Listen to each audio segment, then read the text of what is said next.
Math is held together by equations. It's built on the idea that if this is true, then that is true.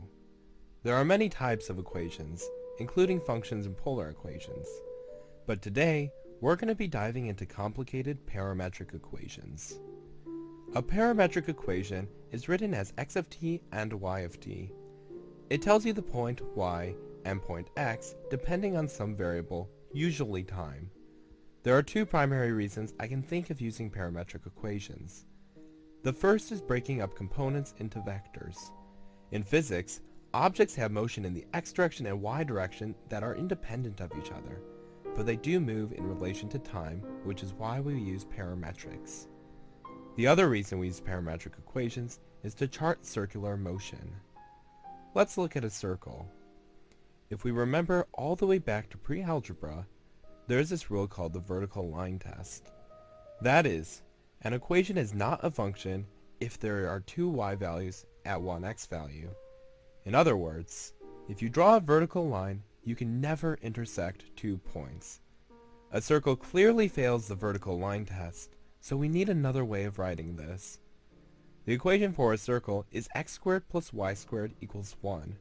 From here it should be obvious that if x equals the cosine of t and y equals the sine of t, this should always be true.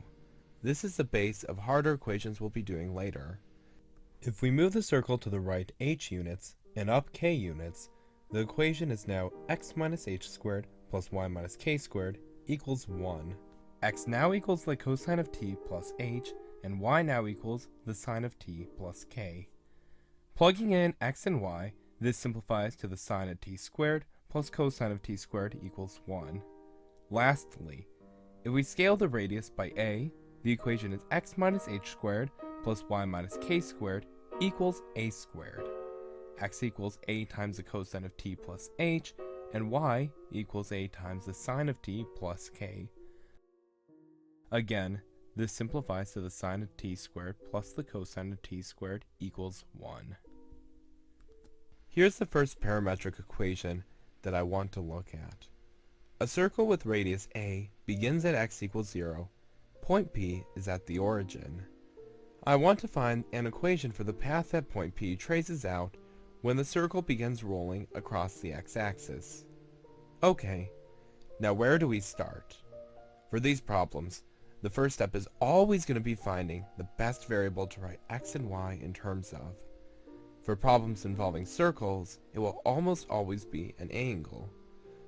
In this case, we want the angle theta to equal POB. This is a logical decision because angle theta will start at 0 and go to 2 pi, and it will increase proportionately to the circle's rotation. The next step is going to be writing x and y in terms of line segments we've drawn. In this case, EB is the horizontal distance from x equals 0 to the center of the circle. OC is the horizontal distance from the center of the circle to point P. Therefore, x is equal to EB minus OC. OB is the vertical distance from y equals 0 to the center, and PC is the vertical distance from the center to point P. By similar logic, y is equal to OB plus PC. Now it's time to solve for these segments in terms of theta. Let's start easy. We said that the radius is a. OB is the radius, so OB can always be replaced by a. EB can be difficult to figure out if you don't know the trick, but it is actually quite simple. Because the circle rolls across the x-axis, each part of the circle touching each part of the x-axis, EB is always equal to arc PB. Thinking back to geometry class, you may remember that linear distance is the angle times the radius. From that, we get that EB is always equal to angle POB times segment OB, or A times theta. To solve for PC and OC, we need to use some right triangle trigonometry. The radius is A, making the hypotenuse of the triangle POC also A. Angle POC is angle POB minus 90 degrees, since OC and OB are perpendicular. Using right triangle trig, PC is A times the sine of theta minus 90. Similarly, OC is A times the cosine of theta minus 90. Replacing all variables and simplifying, the equation works out nicely.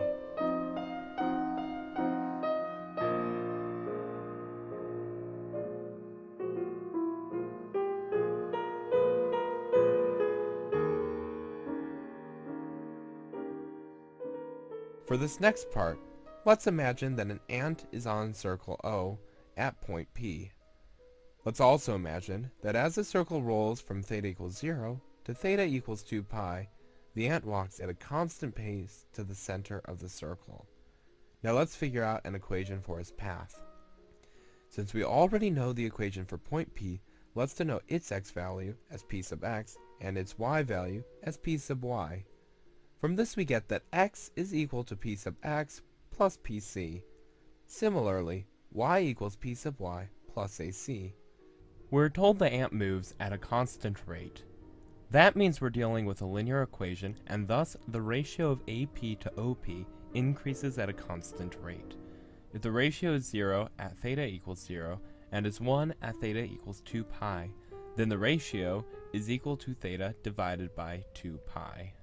Because OP is the radius of the circle, we can replace it with variable A. Because triangle PAC and POD are similar, that means that they make the same shape and are different sizes. Angle PAC is the same angle as angle POD. Because we defined POD as theta, PAC is also theta.